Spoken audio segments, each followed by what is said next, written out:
I just want to start by saying that I wasn't born vegan and I wasn't even born vegetarian. You see, for almost 21 years of my life, I consumed meat, dairy, and egg products. It's not just that I consumed them, I loved them, right? I loved how they tasted. I'd have them every single day of my life. I looked forward to the flavors and the textures. I looked forward to getting that nutrition and that satisfaction from consuming those products. I get Domino's pizza pretty much every single week, 2 for Tuesday. I'd always get Texan barbecue, I'd always get meat feast, and they'd always both come with extra mozzarella and cheesy stuffed crust as well. I went into my local KFC so often that the people who worked there knew me by my name and knew what my favorite order was, which was a Zinger box meal with extra hot wings. So when I went in, they say, "Oh, hi Ed, you want your Zinger box meal with extra hot wings?" And I'd be like, "Absolutely, please, as quick as you can." You see, I loved the flavor of these products. I really enjoyed them. I used to wear things made out of leather and wool and silk and down. I'd buy cosmetics like shampoos and shower gels without ever considering whether or not they were tested on animals. And going to the zoo was literally one of my favorite things to do. And I did it because I was an animal lover. I liked observing these animals. I thought it was a nice thing to do to see them. I enjoyed seeing these animals. You see, this wasn't something, or veganism wasn't something that I was born with. The morality of veganism wasn't something that I was born with. It's something that I grew and educated myself on and learnt more and more about. Now, everything started to change for me about 5 years ago. I was having a pizza with a friend, and my friend was veggie and I wasn't at this point. And I said to him, "Should we get bacon on the pizza?" And he said, "No." And I said, "Why not, right? Why would you not want to get bacon on pizza? I mean, bacon belongs on pizza. Can you even call it pizza if there's not bacon on top?" And he said, "Ed, I don't think an animal should die for a pizza topping." I said, "What are you talking about? These animals are bred for that purpose. We give them life, they give us bacon. Bacon is life," right? That's what I used to say. I was one of those bacon is life people. But ironically, bacon is very much death. Now, at that point, I'd never once really contemplated why I consumed animals. I'd not ever really once contemplated why someone wouldn't eat animals. The concept of just consuming animals was so normal. It was so natural. I thought it was necessary. It's what I did every day. So why would I question it? Now, 4 years ago, around 4 years ago, May 2014, I came across this story in the news. It was in the BBC News. It was about a truck carrying 7,000 chickens crashing just off the M62 near Manchester. And it really disturbed me, this story, because the journalist was talking about how hundreds of these animals had died on impact. In fact, I think in total, it was 1,500 of the birds died on the impact alone.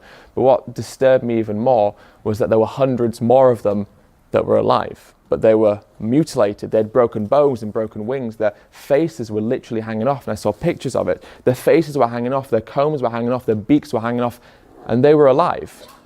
And they were suffering. And they were in pain. And I remember reading this article and thinking how horrible it must be for these animals, what terrible suffering they must be enduring. But at that very moment, it dawned on me that in my fridge, there was chicken breasts and chicken thighs and yesterday's KFC. And therefore, I was a hypocrite for feeling sorry for these animals when the only reason they were there in the first place was because I ate their flesh and therefore demanded that they be slaughtered on my behalf. So that moment, when I was reading that article, caused me to question my lifestyle, question my actions, question things I'd never thought to question before. It made me say to myself, how do I morally justify doing these things to animals? Are my taste buds more important than their life? I was a hypocrite for feeling sorry for these animals because they were there because of me. So I made the choice that day to change my lifestyle, to change what I ate. I became veggie, and then I learned more about the dairy and egg industries and eventually became vegan. Now, the purpose of what I'm about to say to you and the purpose of this film isn't to make you feel bad. It's not to say that you're a bad person, because quite simply, that isn't true. It's not to say that you're consciously living an immoral lifestyle, because again, quite simply, that isn't true. The purpose of what I'm going to say and the purpose of the film is to make you question yourself in the same way that that truck story or the truck crash story made me question myself. It's to make you maybe question the lifestyle that you've been living all your life and make you ask the questions that I asked myself. Are my taste buds more important than the life of an animal? How do I morally justify taking the life of an animal if it's unnecessary? These are the questions, the rhetorical questions that I was forced to confront within myself, and hopefully maybe you'll question yourself with. Now, if you get an idea and you put that idea into society long enough, it becomes a societal norm. Now, if you keep fueling that societal norm over time, it forms part of society's culture. You pass culture on generation to generation, it becomes tradition. Now, we need only look across the world right now to see that culture and tradition are not good benchmarks for morality. Let's just consider first off that in some cultures across the world, it's acceptable to treat a woman as less than a man. We would hardly consider that to be moral. In some cultures, it's acceptable to perform female genital mutilation, but again, we would hardly consider that to be moral, even though it's very much a traditional practice. Let's apply this logic and way of thinking to a situation where it's non-human animals that are being oppressed. The Yulin Dog Meat Festival is an annual festival where tens of thousands of dogs and cats are bred into existence, they're mutilated, they're killed, and ultimately, they're eaten. Is it therefore moral to kill and eat a dog if doing so forms part of the community's culture or tradition? What about in Bocknell, where again, an annual festival where tens of thousands of dogs and cats are killed? Is that moral? What about in Japan, where every year they slaughter thousands of dolphins? Is that moral because it's traditional? Or in the Faroe Islands, where every single year they slaughter thousands of pilot whales? Again, is that moral because it's cultural? But if it's not moral for other cultures to kill dogs and cats and whales and dolphins, why would it be moral for us to kill cows and pigs and chicken and sheep and ducks and geese and all the animals that we kill and consume in this country? And can we really justify that behaviour by saying it's something we've always done, or it's cultural, or it's traditional? Now, it always strikes me so strange that we have this moral hypocrisy in society where we view some animals as different to other animals. Why is that? Why is it that so many of us in society get so angry and upset at the notion of a dog being hurt and killed, but laugh at those that get angry and upset at the notion of a pig or a cow or a chicken being killed?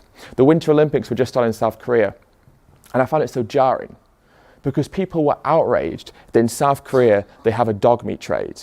People were calling on a boycott of the Winter Olympics, saying that some of the athletes shouldn't go because they have a dog meat trade, because they kill and eat dogs. There were some of the athletes there that actually rescued some of the dogs from the dog meat trade, and they were called heroes. They were seen as heroes, as animal rescuers, as lovers of animals, but while they were rescuing those dogs, they were going back and eating chickens and cows and pigs.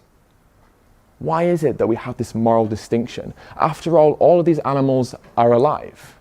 They all think, they all feel, they can all suffer, they can all show compassion and receive compassion. And most importantly, they all deserve to receive compassion. So what gives us the right? What gives us the right to arbitrarily point the finger and decide who lives and who dies? What gives us the right to inflict pain, suffering, and ultimately death onto an animal that wishes to avoid pain, suffering, and ultimately death? Now, one of the most commonly cited justifications that people use to try and excuse our consumption of animal products is the notion of a food chain. Now, food chains are incredibly important. They help maintain natural ecosystems. They help maintain natural population sizes of wild animals. Inherently, ecosystems help maintain the ecology of the areas of the world in which they exist. They are fundamental to the survival of those ecosystems. Now, what we do to animals when we selectively breed them, when we forcibly impregnate them, when we take their babies away from them, when we mutilate them, when we exploit them for what isn't ours, like their milk and their eggs, when we take them to slaughterhouses, hang them upside down and cut their throats, has nothing to do with a food chain. It resembles nothing like you would see in the natural world. It has nothing to do with maintaining healthy population sizes or maintaining the ecology of environments. What we do to animals cannot be compared to a food chain because it couldn't be further detached from a food chain. Now, if I brought a pig into this room now, say a live pig, and I said to you, kill this animal using what you were biologically given, because all natural animal eaters in the wild kill the prey that they eat using what they were biologically given, which is their claws and their canines. So if I said to you, kill this pig using what you were biologically given, how many of you think you'd be able to do that? I mean, let's be honest, when you try to maul that pig would probably roll over and accept a little tickle off you. And let me tell you that pigs absolutely love belly rubs. If anyone's ever spent time with pigs, you can vouch for this. They love belly rubs. So when you were trying to maul that pig would roll over and accept a belly rub right there in front of you. You see, the utensils that we have for killing are very rudimentary and very crude. We're not effective predators. But let's say, for the sake of argument, that you do kill that pig. And now in front of you is not only a dead pig, but that pig carcass is now open. You've effectively butchered the pig, and in front of you lays the open carcass of that once living pig? Are you going to eat the raw meat? What about the organs, like the intestines and the cartilage and the tendons and the ligaments and the brain, all that nasty stuff that we don't like to think about? Are you going to eat that? Are you going to eat around that? What always strikes me as strange is that when people see these parts of animals, they say that it puts them off their food. When people see graphic content like this, they often say to me, I don't want to see that, it'll put me off my food. Why? Why would seeing the process of how meat and animal products turn up on your plate put you off eating them? If you were naturally meant to eat animals, not only would you be able to watch them being killed, you'd be able to kill them yourself. Yet so many of us feel the opposite of hunger when we see animals being killed. We feel repulsed, we feel angry, we feel sad, we feel frustrated. We don't understand why they're suffering so much. If we were natural animal eaters, this wouldn't faze us at all. Yet that's one of the most common things that people say to me. I don't want to watch the documentary because it'll put me off my food. Why is this? How many stories do we see in mainstream media, but also in social media, of people, say, eating a KFC and they find like a piece of chicken brain in their KFC and they're outraged, they're so angry, they tweet at KFC and they say, KFC, how dare you? I found a piece of chicken in my dead chicken meal. In fact, there was a headline that said something like, students find dead chicken parts in their fried chicken. Well, what else are you expecting to find? It's a fried chicken box meal. Of course you're going to find dead chicken parts. But you find a piece of brain or a piece of kidney or something that you didn't expect to find, and all of a sudden you find that repulsive, or they find it repulsive, and it puts them off their food. Is that not strange? Why do we find the body parts of animals abject if we think that we're supposed to eat them, and that we're naturally designed to eat them? Say I bring a cow into this room now, and I present you all with a freshly sharpened knife. And I say, who of you will cut the throat of this cow? Would any of you volunteer to do so? Say instead of a cow, it's now a 6-month-old lamb that I bring into this room. And I say, who of you will decapitate this lamb, cut their leg off, and have a lamb shank? Would any of you do so? More importantly, let's say someone did volunteer to do so. How many of you would object? How many of you would oppose that person killing the animal, stop them, or at the very least turn away, walk out and pretend it's not going to happen? Say you're walking down the road and you see someone beating and abusing a dog. Do you step in? Do you intervene? Do you try and stop them, or at the very least, do you call the police? Now, say instead of a dog, it's a pig that's been abused, killed, and beaten in front of you. Do you still object? Do you still intervene? Do you still try and save that pig's life? At the very least, do you still call the police? Now, say that pig that's been abused in front of you is now being abused behind a wall where you can no longer see them. Does that now make it moral? Is the killing moral if it's out of sight and out of mind? Or is unnecessary killing always morally reprehensible? How many of us would oppose seeing an animal being killed in front of us, but go home and eat fried pig flesh, fried cow flesh, or a lamb leg? You see, as humans, we have something called moral agency. Inherently, this is what it all boils down to.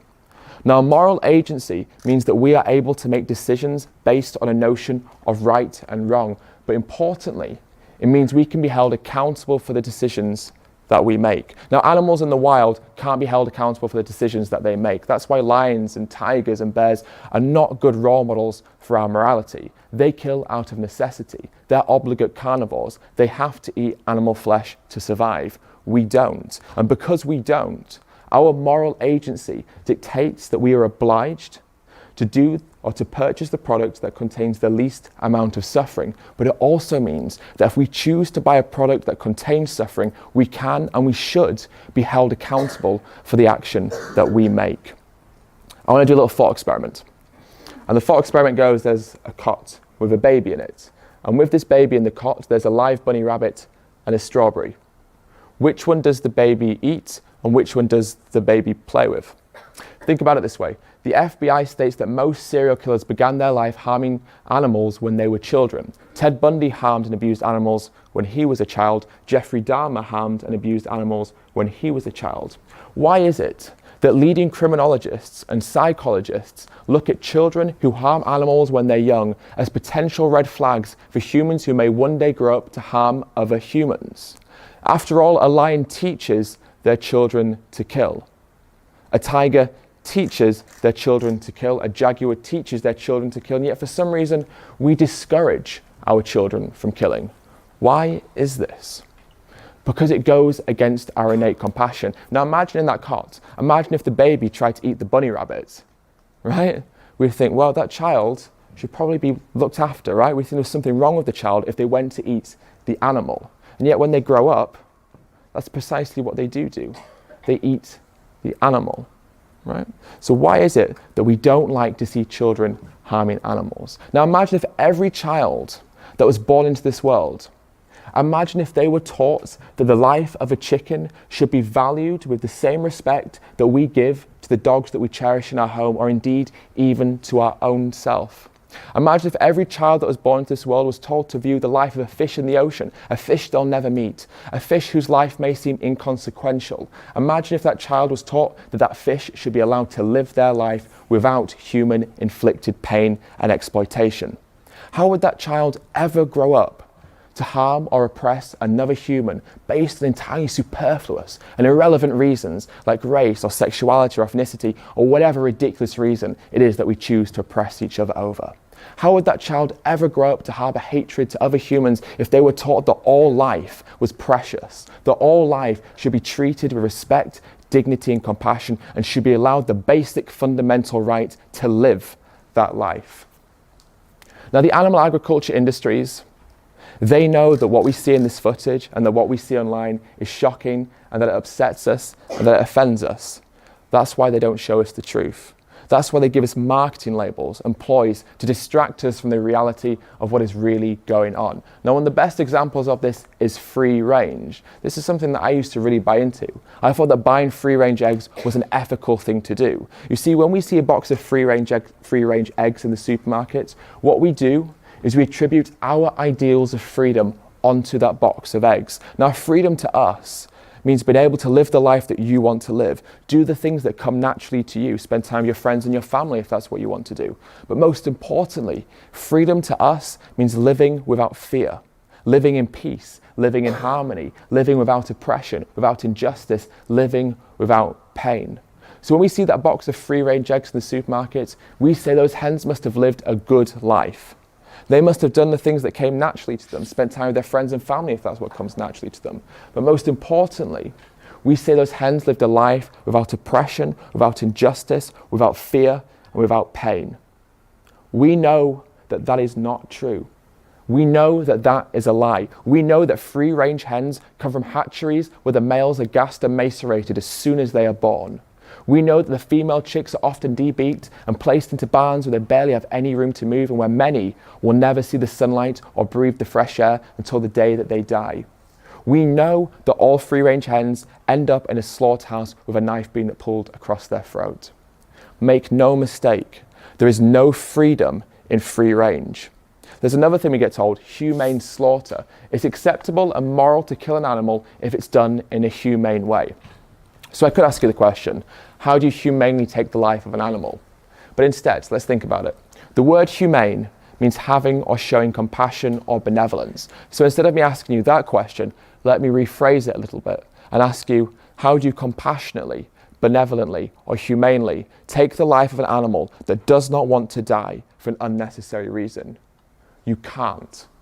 Humane slaughter is an oxymoron. It can't ever exist because we can never justify taking that life of an animal when they don't need to die, and therefore we can never do it compassionately or benevolently. Another thing we often get told is happy cows produce happy milk. This is something we're going to hear a lot more in the future, I guarantee you. Happy cows produce happy milk. Let's think about that for a second. Let me ask you a series of questions. Is the cow happy when she's forcibly impregnated? Is she happy when her baby is taken away from her?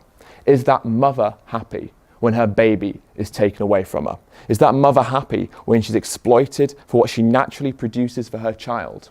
Is she happy when she's loaded into a truck or a trailer and taken to a slaughterhouse? Is she happy when the bolt gun is placed against her head and the knife pulled across her throat? Again, make no mistake, there is no happiness in the dairy industry. There is no right way to do the wrong thing. And exploiting animals, because it is unnecessary, will always be the wrong thing. And therefore, there is no right way to do it. Do not believe the labels and the lies and the adverts and the propaganda and the scams of these industries that seek to make money from you. They operate on supply and demand. The only way they can function is if people buy these products. And people aren't going to buy these products if they know the truth behind them. So instead they lie to us to make us buy something that otherwise we would not want to buy, because then they make money from us. Then they can profit from us. Then they can profit from the exploitation of animals. It is a lie. They have vested interests. Remember that when you see those labels and those pictures of happy animals. Those animals are suffering, they're in pain, and they will be until the day that they die. So the question often becomes, we agree, or most of us agree, that what happens to animals is wrong. And perhaps it is immoral. So instead of abolishing the industries, why don't we just improve the systems? Why don't we just make the farms humane? Why don't we make free range mean free? Now the reality is, even if we were environmentally and economically able to give all of these animals that we consume big, green, lush pastures, open fields, and allow them to do what comes naturally to them, even if we found a system where we didn't have to take their babies away from them, where we didn't have to mutilate them, where we didn't have to forcibly impregnate them, we will always, always, always have to take their life from them.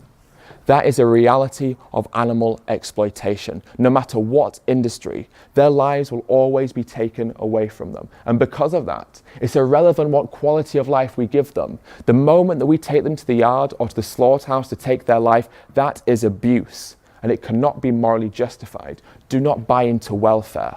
Welfare is not there for the animals.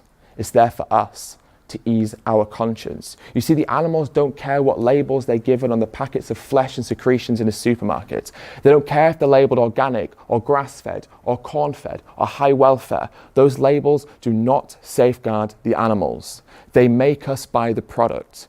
They ease our conscience. Now, it always strikes me as strange that when we protest against something like the Yulin Dog Meat Festival, we don't say it's moral to take the life of a dog if it's done in a humane way. We don't say it's moral to take the life of a dog if they're given bigger cages or if they're labeled free range. We say take the life of a dog for food is wrong and immoral and should be abolished, full stop, no ifs, no buts. The petitions that we sign to end Yulin are not asking for bigger cages. They're not asking for different labeling. They're asking for an end to the dog meat industry and an end to the festival. So let me ask you, if the Labrador steaks that are being consumed in Yulin, if they came with an RSPCA approved seal, would that make it moral? If the minced Chihuahua being consumed in Yulin, if that came with a red tractor approved seal, would that make it moral? If we brought all the dogs and all the cats that are being killed in Southeast Asia, if we brought them to this country, took them to British slaughterhouses and killed them in the exact same way that we kill the animals in this country, would that make it moral in your eyes? And if it wouldn't, why on earth would it be moral to kill the animals that we eat using these methods? If you have companion animals at home, say like a dog or a cat, a hamster, a rabbit, a gerbil, whatever animal it is, if you have an animal at home that you love and whose existence you cherish, if they needed to be put down and euthanized, would you take them to a slaughterhouse to have that done? And if you wouldn't, that should tell you all you need to know about how humane a slaughterhouse can be. Now, animals have one chance at life. They have one existence. Who are we to take that one chance at life away from them because we value the taste of their flesh and their secretions? A meal to us lasts a matter of minutes, an inconsequential amount of time. It's a meal that we forget about as soon as we've finished. But that meal has cost the entire existence of an animal. We take their life for minutes of pleasure. What right do we have to do that, not only as a species, but as individuals? Let me ask those questions again. Are my taste buds, or are our taste buds, more important than the life of an animal? How do we morally justify doing these things if it's unnecessary and if we don't need to? Now, as a vegan, I eat all the foods that I used to eat, all the foods that I used to enjoy, all the foods that I used to crave. I ate mac and cheese and spaghetti bolognese and lasagna and stir fries and curries and burritos and nachos and fajitas and tacos. I ate cupcakes and muffins and cheesecakes and chocolate cakes and sweets. I ate all the foods I used to love, all the foods I used to crave. But now I do so without harming animals. There's no dead animals, there's no exploited animal secretions, there's no gristle, there's no hormones, there's no antibiotics. They're made from plants How simple is that, right? Sometimes people say to me, veganism is restrictive. Now, before I was vegan, I had one type of milk, cow's milk. Now I have oat milk, and rice milk, and soy milk, and coconut milk, and almond milk, and cashew milk, and hazelnut milk. I cook with ingredients and foods I'd never heard of before I went vegan. When I used to open my fridge, it would look like a morgue. It would just be dead chickens everywhere. Sometimes the occasional dead cow, maybe the occasional dead pig, predominantly dead chicken.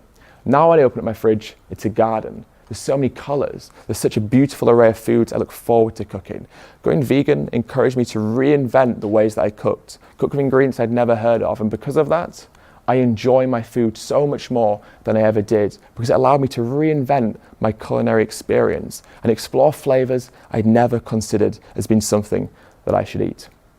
Now, the American Dietetic Association and the British Dietetic Association, which are the largest bodies of diet and nutrition professionals in both countries, have categorically stated that a vegan plant-based diet is nutritionally adequate, healthy and safe for all stages of life, including pregnancy. What this inherently means is that every nutrient and every vitamin that we need to sustain our healthy life can be obtained on a plant-based diet. What that fundamentally means is that the exploitation of animals and the use of animals is completely unnecessary. It has no place in contemporary society. It should be abolished. There is no reason for it to exist anymore. We can survive on a plant-based diet, eating the foods that come natural to us, eating the foods our body was designed to eat. Now, the way that I like to simplify this is the largest and strongest animals on this planet, or the land animals, the elephant, the rhino, and the hippo, all have one thing in common.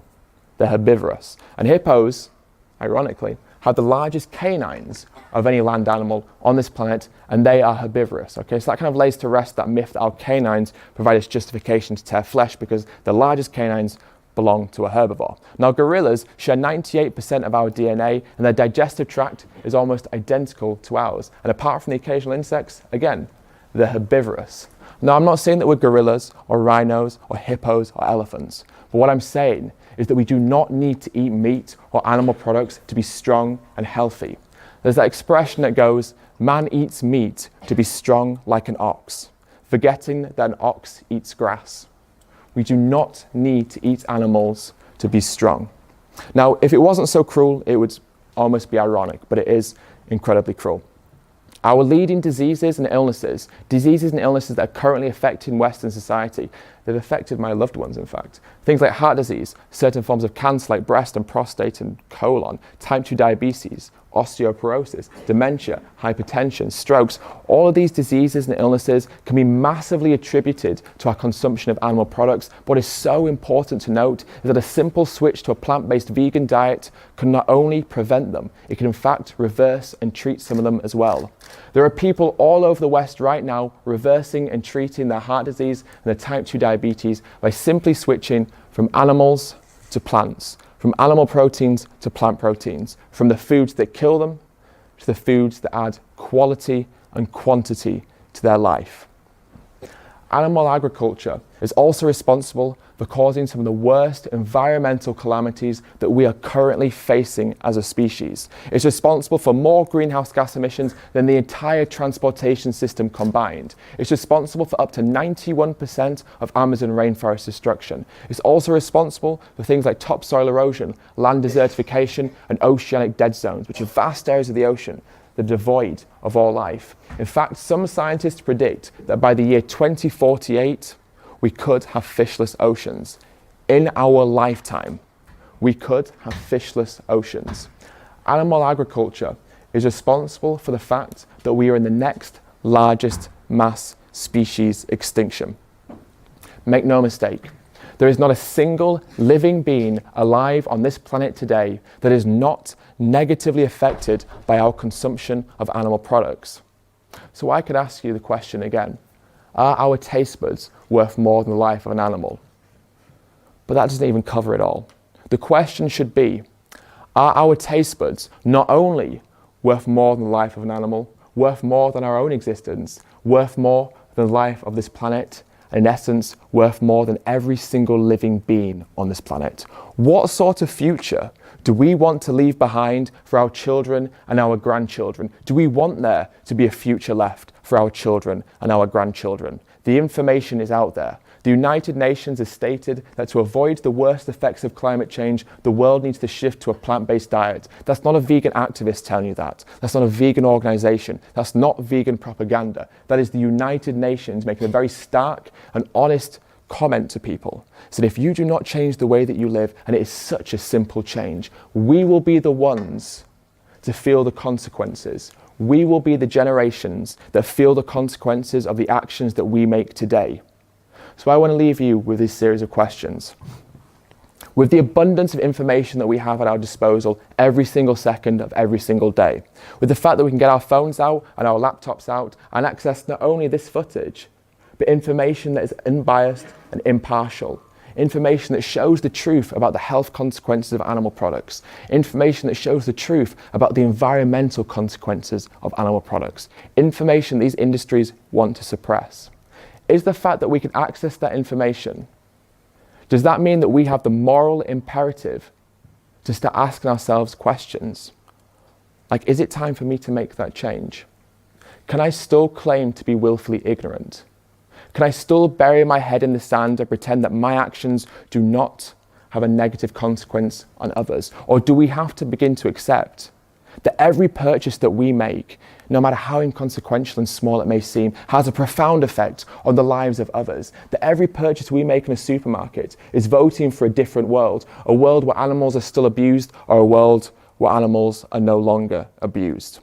Every single purchase that we make as individuals has a far-reaching consequence and a far-reaching impact that maybe we don't quite grasp, but we have to understand exists. So the question I want to leave you with, and the question I want you to think in your head, is what excuse do I still have? What moral justification can I still use? And if I can't think of one, or if you can't think of one, ask yourself this question: is it time for me to make that change? Thank you so much for listening.